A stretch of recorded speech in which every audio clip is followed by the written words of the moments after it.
natapos na din after 1.5 year.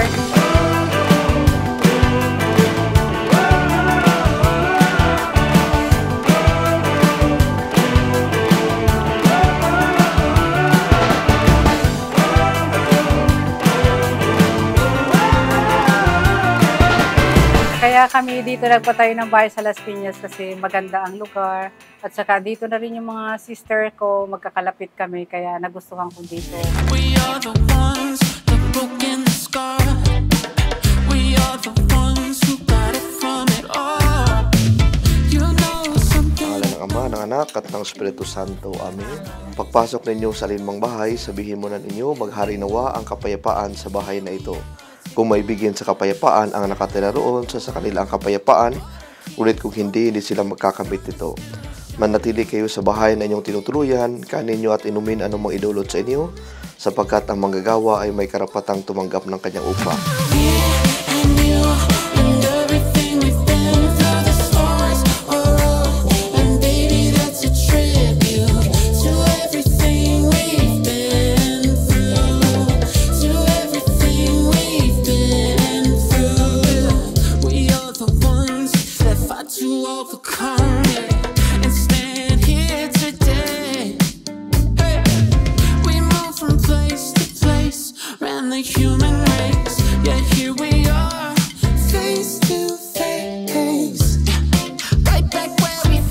Ang favorite trip sa bahay is yung kwarto ko, tapos yung living room, malaki ka.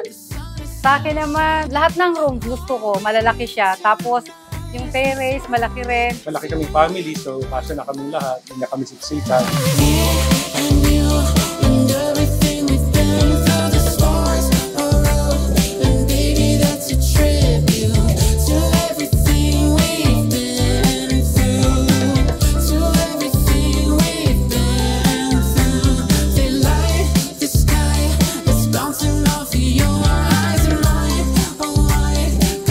Manahan ka, Panginoong Hesukristo, sa pili ng malapapasinaya sa bahay na ito at humihiling ng pagbabasbas sa iyo, upang sa paglagi rito ay kanilang madama yung pagkuplok, at upang sa paglabas dito ay kanilang makamit ay yung pagtataguyod, at upang sa pagbalik dito ay kanilang paunlakan yung pagpaso, hanggang tanay sumapit sa handang tahanan, sa maligayang pagpisan sa iyong Ama sa kalangitan, hari namin nabubuhay kasama ng Espiritu Santo, magpa sa walang hanggan.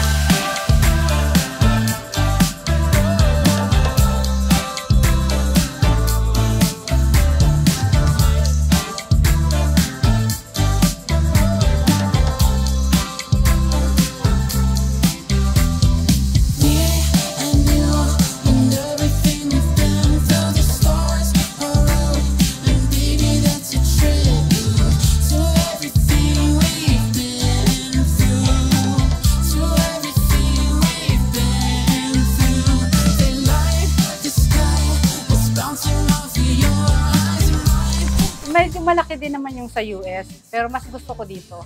Mas malaki to. Masaya kami na na-accommodate na lahat ng family namin kasi malaki kami, marami kami. So, pwede na kami lahat dito.